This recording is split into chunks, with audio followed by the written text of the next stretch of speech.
welcome to my channel. I'm Anne and today I'm going to be bringing you some fantasy romance book recommendations.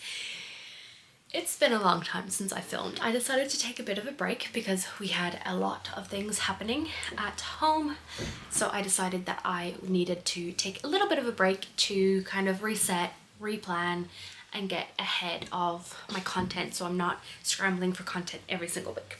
So I have a stack of books beside me that I'm very, very excited to talk about, and ones that I'm very excited to hopefully convince you to read.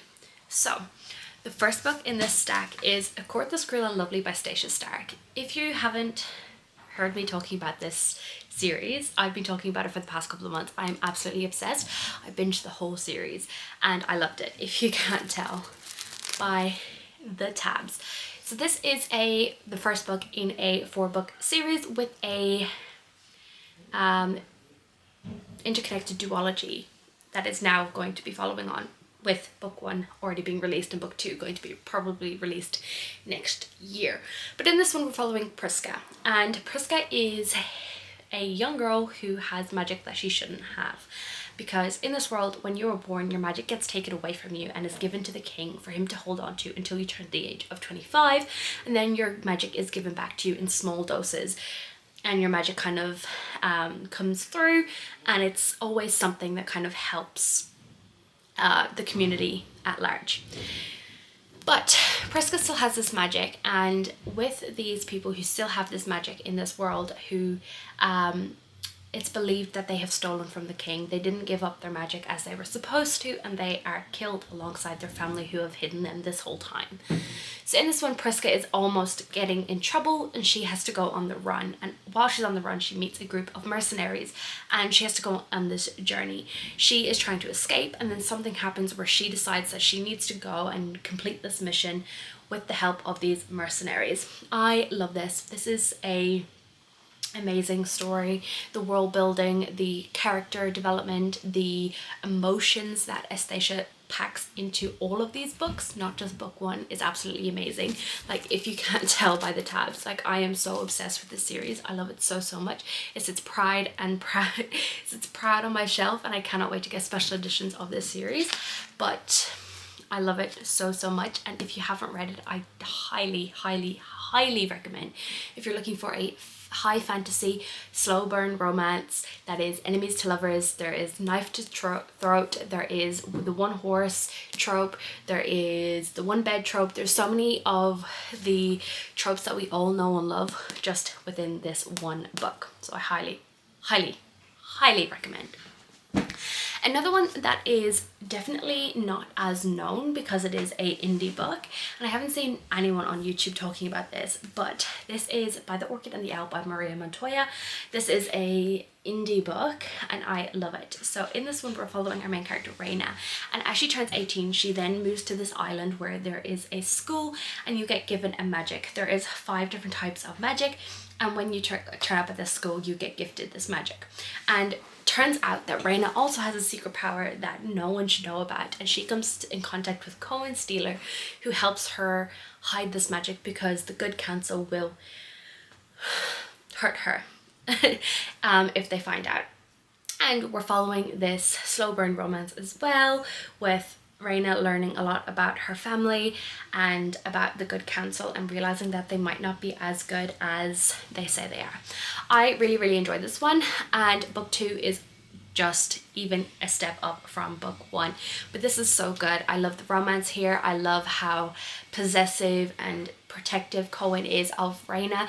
I love the complicated friendship dynamics in here as well, and I love that Reina can talk to animals.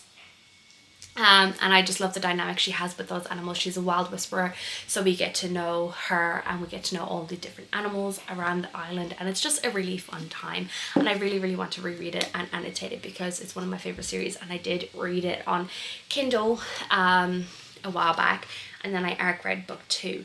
But I'm very excited to recommend this to you guys and to continue with this series because it's getting better and better and I just cannot wait to read more. The next one that I have on this list is Criminally underrated. I recently just reread this to read book 2 and I am just so obsessed. Like, this book is becoming my whole personality, and this is This Deceit of Ours by Shannon R. Lear. This is another indie romance and I cannot believe that this hasn't blown up because it is so good. Like, I am absolutely obsessed. The amount of highlights that I have on Kindle is insane, and I do want to reread again and annotate this. Like, I want to pick it up already again after reading it just last month. Like, it's so good. I love it so much, and I cannot wait for book 3. Book 3 was pushed, but we're hoping that it's coming out in a couple of months' time. But in this one, we're following our main character, Saoirse, and she is the up-and-coming chieftain of her tribe. She has a very powerful magic, but for her to get away, she ends up going to this different realm that is full of demons, and she ends up coming face to face with a prince of demons, and he comes to her with a proposition that if she marries him and pretends to be his wife to help him achieve a goal that he has, he will help her find her missing father, who went missing a year ago, and she has had no information about her father. That everyone believes he's dead, but she doesn't truly believe that. And this Nessun has just come and provided the proof and information that she needed to go find her father. So she agrees to this marriage convenience, and it's a enemies to lovers, he falls first dynamic where it's such push and pull, will they, won't they relationship. They are doing a lot of secret things and hiding from a lot of people to try and find her father, but also Nessun has some secrets that he will not share, and we're just watching their dynamic, and it is so good, and I just love this so much. He is the ultimate book boyfriend. He is stunning, he is beautiful, and I love him so much. And book 2 is just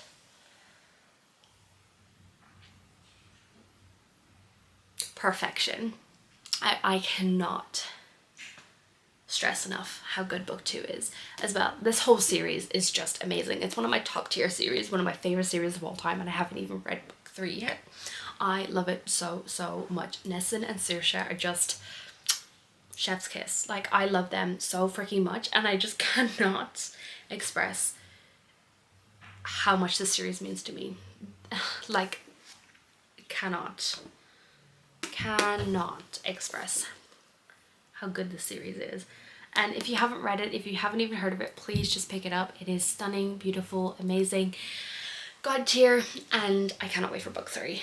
The cliffhangers that are left at the end of book 1 and book 2 are insane. I'll insert a clip of the ending of book 2 because I was not well at the end of book 2, but I love this so much, and I definitely think that you should read it. The next one that I want to talk about is The Ever King by L.J. Andrews.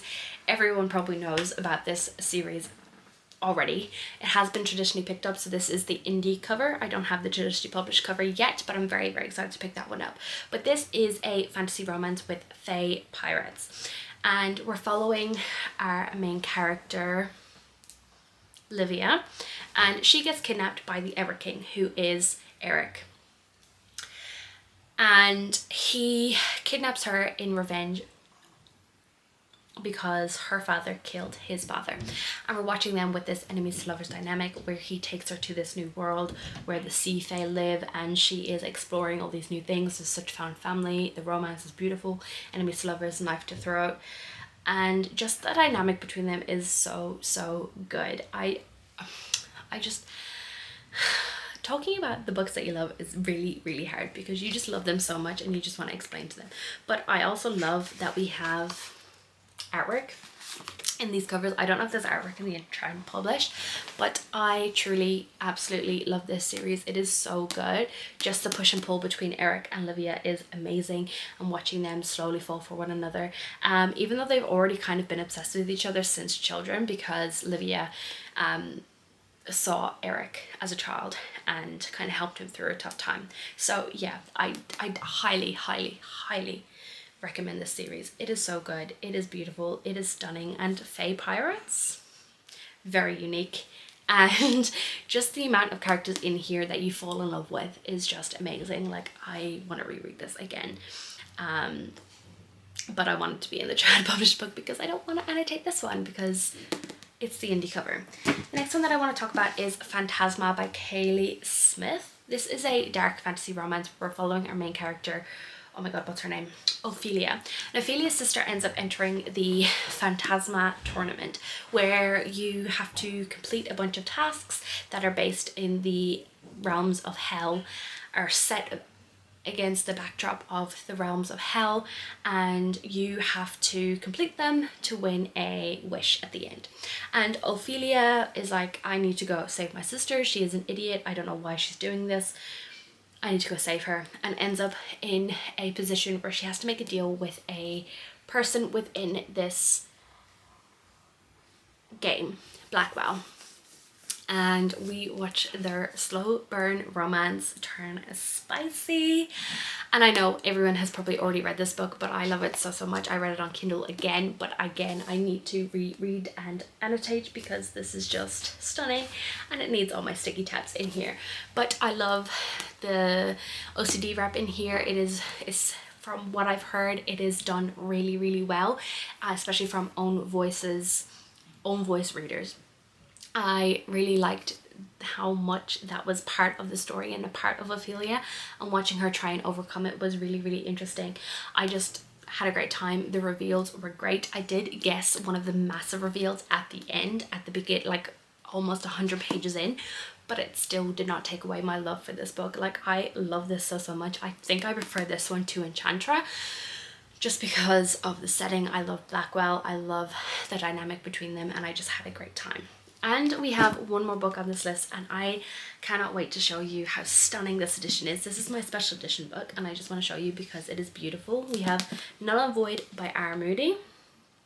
Look at those edges. We've got foiling, we've got edges, we've got these gorgeous end papers. I think they're the same on both sides. But we also noticed that these are kind of different with every edition that's come through, which I thought was really cool. We've got inside art. It's signed, and this is a dark fantasy romance.